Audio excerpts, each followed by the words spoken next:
குருவம்மாவுக்கு அந்த கிராமத்துக்காரர்கள் வைத்திருக்கும் மற்றொரு பெயர் பெரும்பூதம். உருவத்தை கொண்டு மட்டும் அவர்கள் அப்படி சொல்லவில்லை, குணத்தை கொண்டும் அவர்களுக்கு அந்த பெயர் பொருந்தும். அப்படிப்பட்டவளிடம் ஒரு சிறுவன் பணியாற்றி வந்தான். வீட்டு வேலைகள் அனைத்தையும் அவன் தலையில் அமர்த்திவிட்டு வாயில் வெற்றிலையை போட்டு குதப்பிக் கொண்டு ஈசி சேரையில் அமர்ந்து விடுவாள் குருவம்மா. ஈவு இரக்கமே இல்லாத அவளிடம் மாட்டிக்கொண்ட சிறுவன் படாத பாடுபட்டான்.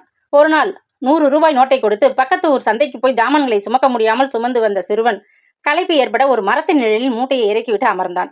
அப்பொழுது அந்த வழியாக ஒரு கிழவி பசியோடு அங்கு வந்தாள். சிறுவன் கிழவி பசியோடு இருப்பதை அறிந்து மூட்டையிலிருந்து ஒரு பழம் கொடுத்து அவளது பசியை போக்கினான். உடனே அவள் தனது பையிலிருந்து ஒரு கோழியை எடுத்து, இந்தா, இது எனக்கு மட்டும் பயன்படாது, மற்றவர்களிடத்தில் இருந்தால் தினமும் ஒரு பொன் முட்டையிடும். என் பசிக்கு நீ உதவியதால் இதை நீ வைத்துக்கொள் என்றாள். சிறுவனும் சந்தோஷமாக அதை பெற்றுக்கொண்டான். களைப்பாறிய பிறகு எழுந்து நடக்கலானான். சிறிது தூரம் சென்றதும் எதிரில் வந்த ஒரு கிழவன் தான் கையில் பிடித்து வைத்த பசுமாட்டை காட்டி, தம்பி, இந்த கோழியை எனக்கு கொடுத்து விடு, பசுமாட்டை நீ வைத்துக்கொள், இந்த பசுமாடு தங்க கன்று ஈனப்போகிறது என்றான். அடடே, முட்டையை விட கன்றுக்குட்டி பெரிது, முட்டை தங்கத்தை விட கன்றுக்குட்டி தங்கம் பெரிதாக இருக்கும், அதை உடனே விற்று பெரிய பணக்காரன் ஆகிவிடலாம், அப்புறம் இந்த கிழவியிடமிருந்து எனக்கு விடுதலை கிடைத்து விடும் என்று எண்ணி கோழியை கொடுத்துவிட்டு பசுமாட்டை பெற்றுக்கொண்டான். மேலும் சற்று தூரம் போனதும் எதிரில் வந்த ஒரு காக்கை அவனிடம் பேசிற்று. முட்டாள், தினமும் முட்டையிடும் தங்க கோழியை விட வருடத்திற்கு ஒரு முறை தங்க கன்று போடும் இந்த மாட்டை வாங்கி வந்து விட்டாயே, அந்த கிழவன் உன்னை ஏமாற்றி விட்டான் என்றது. காக்கை பேசியது அவனுக்கு வியப்பாகவும் இருந்தது, உண்மையாகவும் தெரிந்தது. நமது தங்க முட்டைகளை விட ஒரு தங்க கன்றுக்குட்டி எந்த விதத்தில் உசத்தி என நினைத்தவன் காகத்தை பார்த்து, இதற்கு ஒரு வழி சொல் என்று கேட்டான். காக்கை மீண்டும் பேசிற்று. மாட்டை கட்டி போட்டுவிட்டு அந்த குளத்தில் போய் குளித்து விட்டு வா, நீ வருவதற்குள் யோசித்து ஒரு நல்ல யோசனை சொல்கிறேன் என்றது காக்கை.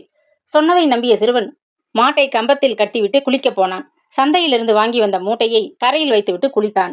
தண்ணீரில் மூழ்கி எழுந்து பார்த்த பொழுது சாமான் மூட்டையை காணவில்லை. அதை ஒரு சிங்கம் கவ்வி கொண்டு போய்விட்டது.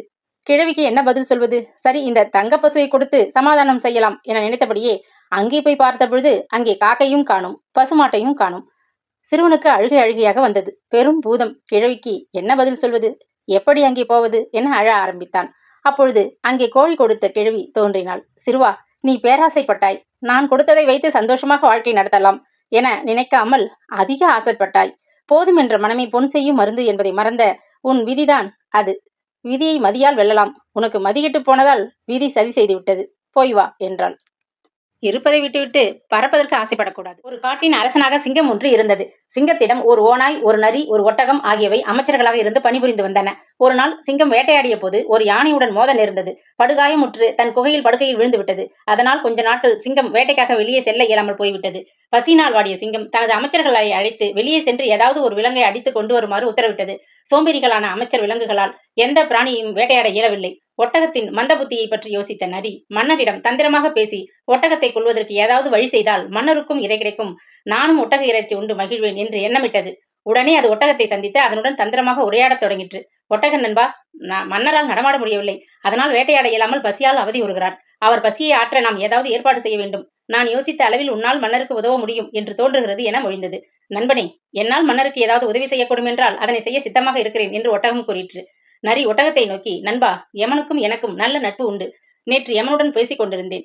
மன்னரின் கஷ்டத்தை சொன்னேன். அதற்கு யமன், உங்களில் எந்த பிராணியாவது மன்னருக்கு தானாக இரையானால் அந்த பிராணிக்கு வேறு ஒரு உடம்பை அளிக்கிறேன் என்று கூறினான். நானோ ஓநாயோ மன்னருக்கு இரையானால் எங்களுக்கு ஏதும் நஷ்டமில்லை, உயிருடன் எங்களுக்கு வேறு உடல் கிடைத்துவிடும். ஆனால் நாங்கள் உடல் பருமன் இல்லாத மெல்லிய விலங்குகள். நாங்கள் மன்னருக்கு இரையானால் அவரின் பசி அடங்காது. நீ அவருக்கு இரையானால் மன்னரின் பசி முற்றிலுமாக நீங்கும். அடுத்து யமன் தரும் உடலுடன் நீ மறுபடியும் உயிராகி விடுவாய் என்று கூறிற்று. என் உயிருக்கு ஆபத்தில்லை என்றால் நான் மன்னருக்கு இரையாக தயார் என்று ஒட்டகம் கூறிற்று. இதே யமன் கதையை நரி சிங்கத்திடமும் கூறவே அது ஒட்டகத்தை அடித்து கொன்றது. ஆனால் ஓநாயையும் சிங்கத்தையும் அங்கிருந்து விரட்ட நரி செய்த தந்திரம் படிக்க சுவையானது. பிறகு சிங்கம் ஓநாயையும் நரியையும் நோக்கி, அமைச்சர்களே, நான் அருகில் இருக்கும் ஆற்றில் நீராடி வருகிறேன். அதுவரை இந்த ஒட்டகத்தின் உடலை மிகவும் ஜாக்கிரதையாக பார்த்துக் கொண்டிருங்கள் என்று கூறிவிட்டு சிங்கம் நீராட புறப்பட்டது. சிங்கம் சென்றதும் ஓநாய், எப்பொழுது மன்னர் வந்து ஒட்டக இறைச்சியை ஒன்று மிச்சத்தை நமக்கு அளிப்பாரோ தெரியவில்லையே, எனக்கு மிகவும் பசியாக இருக்கிறதே என்று கூறிற்று. நரி உடனே, நண்பா, உனக்கு அதிக பசி, கொஞ்சம் சாப்பிடு, மன்னர் வந்து கேட்டால் நான் ஏதாவது கூறி சமாளித்து விடுகிறேன் என்று கூறிற்று. நரியின் பேச்சை நம்பி ஓநாய் ஒட்டகத்தின் ஒரு பகுதியை தின்ன ஆரம்பித்தது. அப்போது தொலைவில் சிங்கம் வருவதை கவனித்த நரி ஓநாயிடம், நண்பனே, நான் மன்னரை எதிர்கொண்டு அழைப்பது போல் தந்திரமாக பேசி இறைச்சியின் ஒரு பகுதி காணாமல் இருப்பதற்கு ஏதாவது காரணம் கூறி மன்னரை சினங்கொள்ளாதவாறு அழைத்து வருகின்றேன் என்று கூறிவிட்டு சிங்கத்தை நோக்கி சென்றது. சிங்கத்தை நெருங்கியதும் நரி, மகாராஜா, ஒரு தவறு நடந்துவிட்டது. நான் எவ்வளவோ சொல்லியும் கேளாமல் ஓநாய் ஒட்டகத்தின் இறைச்சியில் ஒரு பகுதியை தின்று எச்சில் பண்ணிவிட்டது என்று கூறிற்று. சிங்கத்திற்கு மிகவும் ஆத்திரமும் ஆவேசமும் ஏற்பட அங்கிருந்தபடியே ஓநாயை நோக்கி பாய்ந்தோடி வந்தது. சிங்கம் தன்னை கொல்ல வருகிறது என்பதை விளங்கிக் கொண்ட ஓநாய் தப்பித்தோம் பிழைத்தோம் என்ற இடத்தை விட்டு ஒரே ஓட்டமாக ஓடி வெகு தொலைவுக்கு போய்விட்டது. சிங்கத்தின் உடல்நிலை சரியில்லாததால் தொடர்ந்து ஓநாயை விரட்டி செல்ல இயலவில்லை. ஆகவே ஓநாயை விட்டுவிட்டு ஒட்டகத்தின் இறைச்சியை தின்னத் தொடங்கியது. அப்பொழுது கனகனவென்று மணியோசை கேட்டது. அது நரியே ஏற்பாடு செய்திருந்த ஒரு தந்திரம். தனக்கு வேண்டிய ஒரு விலங்கை மறைந்திருந்து மணியை ஒலிக்குமாறு நரி ஏற்பாடு செய்தது. அது என்ன மணியோசை என்று ஐயத்துடனும் அச்சத்துடனும் சிங்கம் கேட்டது. நரி அதிர்ச்சி அடைந்தது போல் நடித்து, ஐயோ, யமன் வந்து விட்டானே! ஒட்டகத்தை கொல்வதற்கு முன்னால் தனக்கு அறிவிப்பு கொடுக்க வேண்டும் என்று யமன் கேட்டிருந்தான். அதை தங்களுக்கு சொல்ல மறந்துவிட்டேன். தன்னுடைய அனுமதி இல்லாமல் ஒட்டகத்தை கொன்றவர்கள் உயிரை வாங்கி விடுவேன் என்று யமன் கூறியிருந்தான். யமன் இப்பொழுது தங்கள் உயிரை வாங்க வருகின்றான். அதுதான் மணியோசை கேட்கின்றது என்று நரி கூறிற்று. திகிலடைந்த சிங்கம், இப்பொழுது என்ன செய்வது? என் உயிரை காப்பாற்றிக் கொள்ள ஏதாவது வழி உண்டா என்று கேட்டது. ஒன்று செய்யுங்கள். தாங்கள் உடனடியாக இந்த காட்டை விட்டு ஓடிச் சென்று 4-5 நாட்களுக்கு வேறு ஒரு காட்டில் மறைந்திருங்கள். யமன் வந்து சென்ற பிறகு நான் வந்து தகவல் தருகின்றேன் என்று நரி கூறிற்று. சிங்கம் அந்த கணமே விழுந்து அடித்துக்கொண்டு ஓடி போய்விட்டது. நரி மிகவும் நிதானமாக தன்னந்தனியாக ஒட்டகத்தின் இறைச்சியை உண்டு மகிழ்ந்தது. மிச்சமிருந்த இறைச்சியை மறைத்து வைத்திருந்து 4-5 நாட்கள் உண்டு திருப்தியுடன் பசியாறிற்று.